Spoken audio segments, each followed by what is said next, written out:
नमस्कार, आप देख रहे हैं न्यूज 37 इंडिया और समय हो चला है अब खबरों का।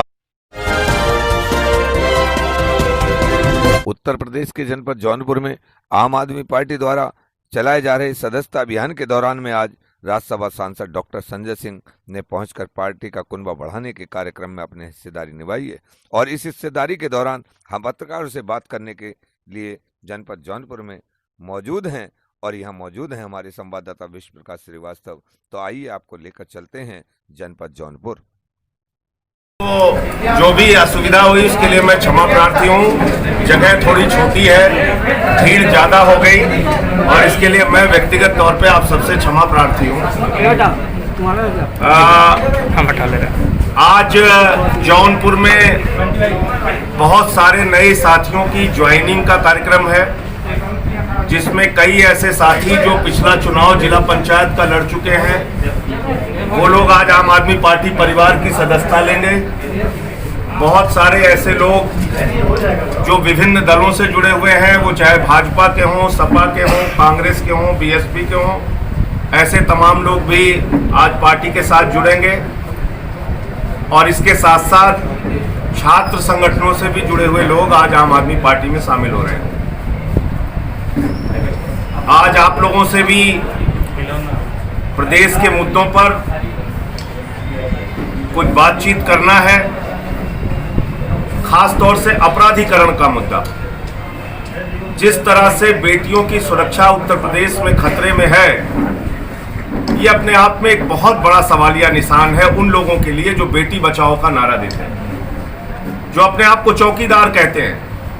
जो पार्टी सत्ता में अपराधीकरण खत्म करने के नाम पर आई, उसके राज में जौनपुर के मढ़ियाओं की घटना हो रही है, लखीमपुर खीरी की घटना हो रही है, बलरामपुर की घटना हो रही है, फतेहपुर बागपत आजमगढ़ में घटना हो रही है, हाथरस में जो एक घटना हुई जिसने पूरे देश की आत्मा को हिला दिया। एक गुड़िया गैंग रेप का शिकार होती है, उसकी रीढ़ की हड्डी तोड़ दी जाती है, गले की हड्डी तोड़ दी जाती है, इलाज ठीक से नहीं मिलता, और जब उसका जीवन चला जाता है तो मां बिलखती रहती है, एक बार बेटी का चेहरा तो दिखा दो। लेकिन रात में 2 बजे हिंदू संस्कृति और मान्यता को कुचलकर पेट्रोल छिड़ककर उसकी लाश जला दी जाती है। और जब सारे सबूत मिट जाते हैं तो एडीजी लॉ एंड ऑर्डर महोदय कहते हैं कि रेप तो हुआ ही नहीं।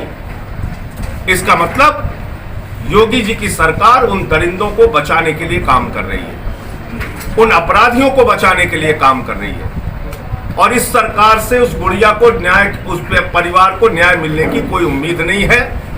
इसलिए ये पूरा मामला किसी दूसरे राज्य में ट्रांसफर होना चाहिए, सुप्रीम कोर्ट के जज की मॉनिटरिंग में जांच होनी चाहिए और उस परिवार को वायु श्रेणी की सुरक्षा मिलनी चाहिए। क्योंकि हमने देखा वहां तमाम नेताओं के ऊपर हमले हुए, कोई भी विपक्ष का नेता गया वहां पे उनके ऊपर हमले हुए। मैं भी गया, मेरे ऊपर भी हमले हुए। 14 मुकदमे मेरे ऊपर हो गए हैं। 3-4 महीने में 14 FIR किसी माफिया पे नहीं हुई होगी, मेरे ऊपर हो गई। तो मैं योगी जी से कहना चाहता हूं, उत्तर प्रदेश की कानून व्यवस्था को ठीक कीजिए। कोरोना घोटाला 28 जिलों का आपकी SIT ने वो उजागर किया, उसमें कितने पे FIR किया आपने, कितने पे कार्रवाई की आपने, ये आप बताइए। 22 सितंबर को उस गुड़िया की रिपोर्ट है जो मीडिया के मित्रों ने ही प्रकाशित की। मैं चाहता हूं कि उसको सब जगह आप लोग देखिए और छापिए, जिसमें साफ तौर पर रेप की पुष्टि हुई है। जवाहरलाल नेहरू मेडिकल कॉलेज अलीगढ़ के डॉक्टर की मेडिको लीगल रिपोर्ट है। और आप 11 दिन के बाद फॉरेंसिक रिपोर्ट लेके कह रहे हैं कि साहब रेप नहीं हुआ। अरे जब 72 घंटे के बाद फॉरेंसिक नमूने का कोई मतलब नहीं है, तो 11 दिन बाद लिए गए फॉरेंसिक नमूने से आप कैसे साबित कर सकते हैं रेप हुआ कि नहीं हुआ? तो उस मेडिको लीगल को क्यों नजरअंदाज किया जा रहा है? तो इसलिए इस पूरे मामले को जब तक, मैं फिर दोहरा रहा हूं, सुप्रीम कोर्ट के जज की मॉनिटरिंग में नहीं जांच कराई जाएगी और किसी दूसरे के स्टेट के अंदर केस ट्रांसफर नहीं किया जाएगा, फास्ट ट्रैक कोर्ट में नहीं चलेगा, तब तक न्याय मिलने की उम्मीद नहीं है। नंबर 1। दूसरी बात, मैंने कहा था 75 जिलों में कोरोना का घोटाला हुआ है। 28 जिलों का खुद इनकी एसआईटी ने उजागर किया है। अभी इसकी जांच और गहनता से होनी चाहिए। 800 का ऑक्सीमीटर 5000 में खरीदा गया, 1600 का थर्मोमीटर 13000 में खरीदा गया, 800% कमीशन खाया गया है।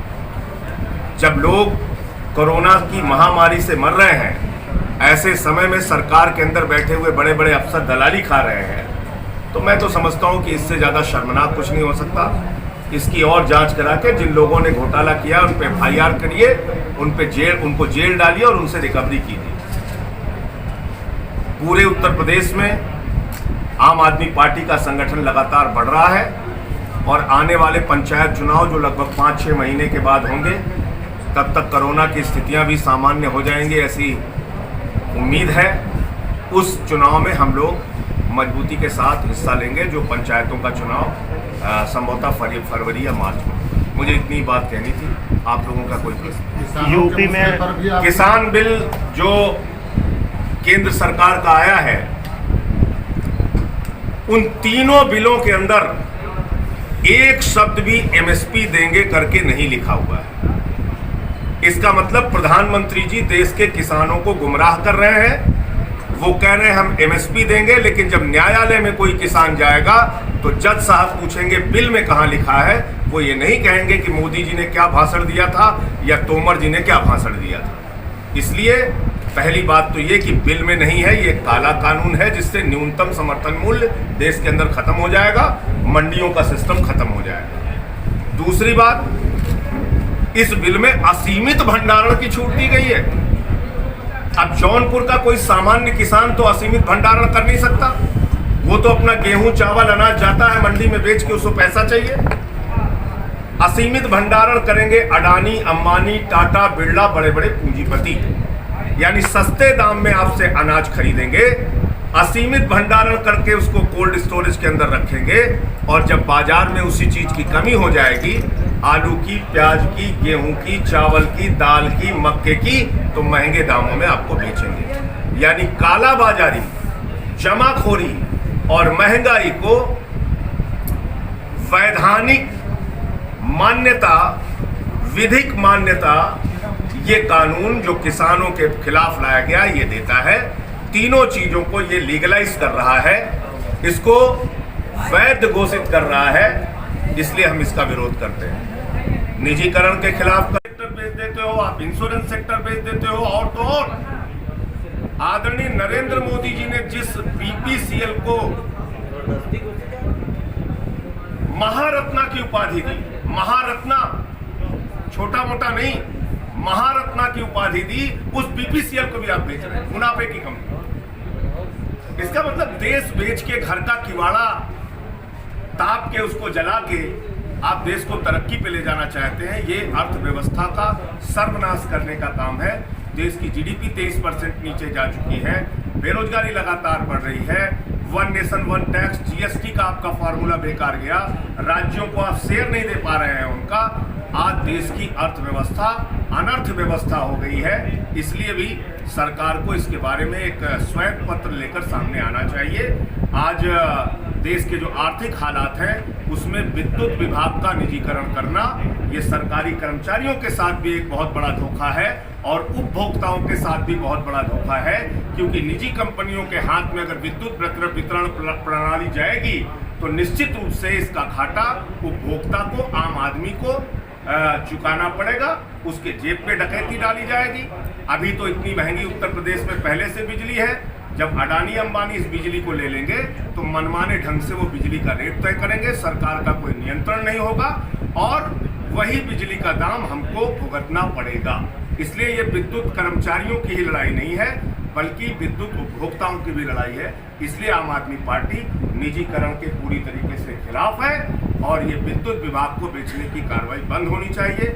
इसमें और जो बेहतर सरकार कर सकती है वो करे, जो डिस्ट्रीब्यूशन और ट्रांसमिशन का लॉस हो सकता है उसको कम करे, जैसे हमने दिल्ली में किया और हमने 200 यूनिट बिजली, जब हम गए थे तो 43% डिस्ट्रीब्यूशन ट्रांसमिशन लॉस था दिल्ली के अंदर, आज मात्र 9% रहा है। वो चोरी हो रही थी, वो भ्रष्टाचार हो रहा था, वो हमने रोका और बिजली उपभोक्ताओं को वहाँ फायदा दिया, 200 यूनिट बिजली फ्री दी, 400 यूनिट आधे दाम पे दी। तो आप अगर निजी कंपनियों के हाथ में देंगे तो उपभोक्ता बिजली का उपभोक्ता इससे लूटा जाएगा, इसलिए हम इसका विरोध करते हैं। हाथरस की घटना में आपने जांच की बात कही, प्रदेश सरकार ने सीबीआई जांच की भी सिफारिश की।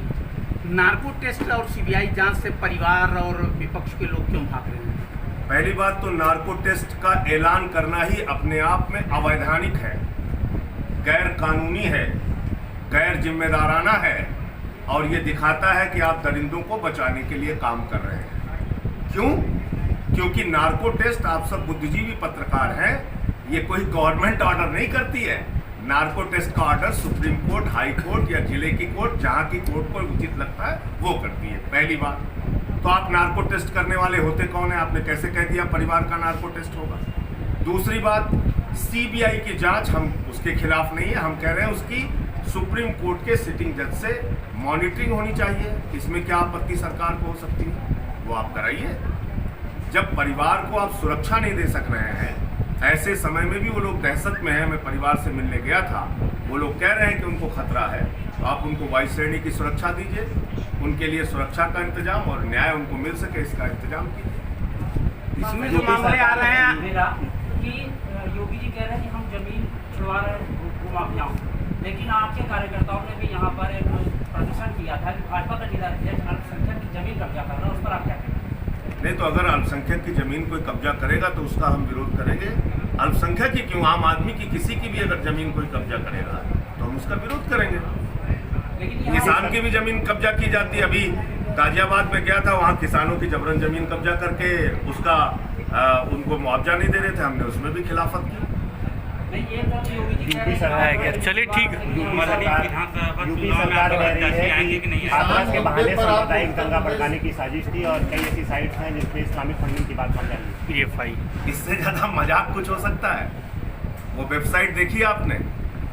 अगर आप लोगों ने नहीं देखी तो मैं कृपा करके हाथ जोड़ूंगा, देख लीजिए उस वेबसाइट को। अंग्रेजी की वेबसाइट से उत्तर प्रदेश में हिंसा फैलाई जा रही है, अंग्रेजी की वेबसाइट खोल के, और जो विदेश में चल रही है और जिसमें जो कुछ बातें लिखी हुई हैं वो अश्वेत और श्वेत के बीच में जो कुछ झड़प और हिंसा हुई अमेरिका में पिछले दिनों, वो उस बात को दिखा रही है। उस वेबसाइट में वो बात दिखाया जा रहा है और आप कह रहे हैं कि उस वेबसाइट से उत्तर प्रदेश के हाथरस में हिंसा फैलाई जा रही है। तो भारतीय जनता पार्टी जो नफरत की बुनियाद पे, हिंसा की बुनियाद पे, नफरत की बुनियाद पे समाज को बांटने का काम करती है, वो अगर इस तरह की बातें करती है, इनसे ज्यादा हास्यास्पद कुछ नहीं है। वो वेबसाइट का सच बहुत सारे पत्रकारों ने उजागर किया है, उसको देखिए। अंग्रेजी की वेबसाइट चला के और उसको झूठा एक प्रचार करके मामले को डाइवर्ट किया जा रहा है।